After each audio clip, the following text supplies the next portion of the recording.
Assalamualaikum warahmatullahi wabarakatuh.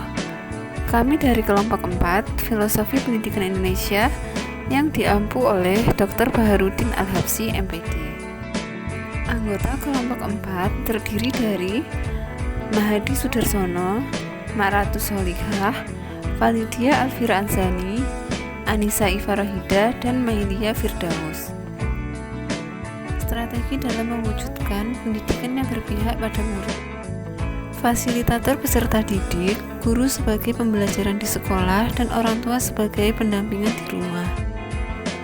3 pokok dasar pemikiran Ki Hajar Dewantara dalam pendidikan.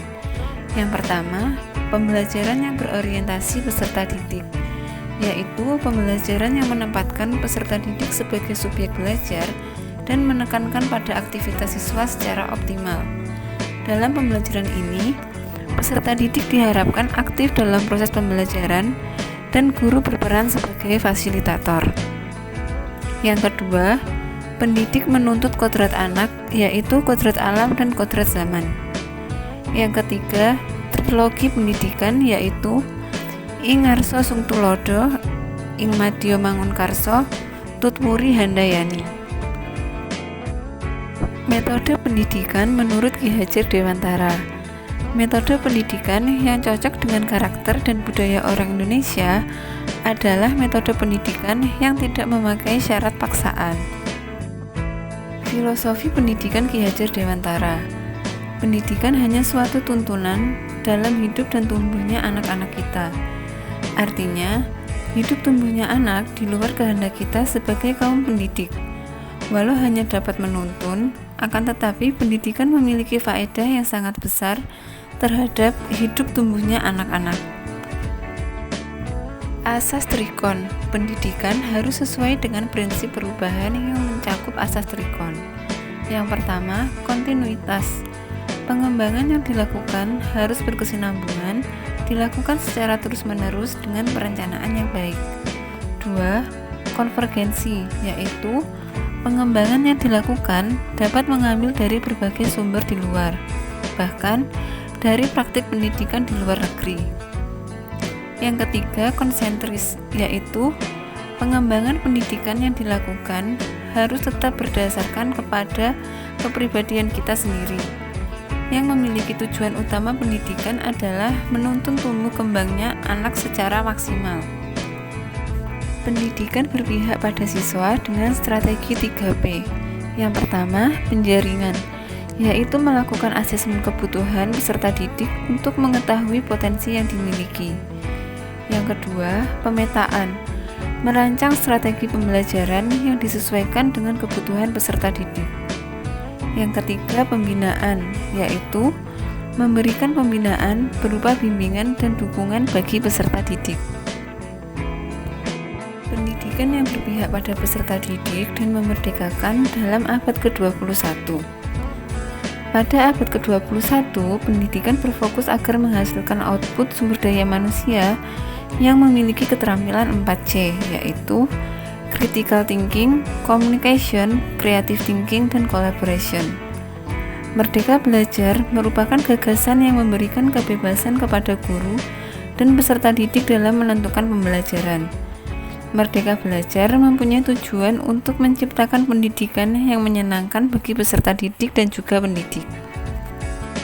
Komunikasi. Kemampuan komunikasi yang baik merupakan keterampilan yang sangat berharga di dunia belajar dan kehidupan sehari-hari siswa.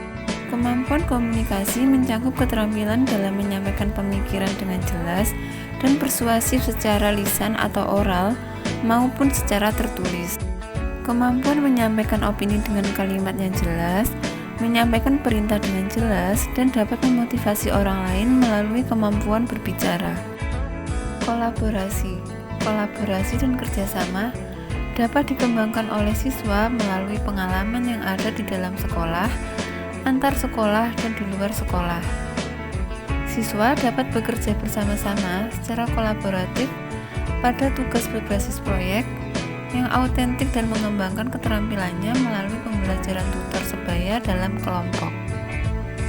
Kolaborasi adalah tren pembelajaran abad ke-21 yang menggeser pembelajaran berpusat pada guru menjadi pembelajaran yang kolaboratif.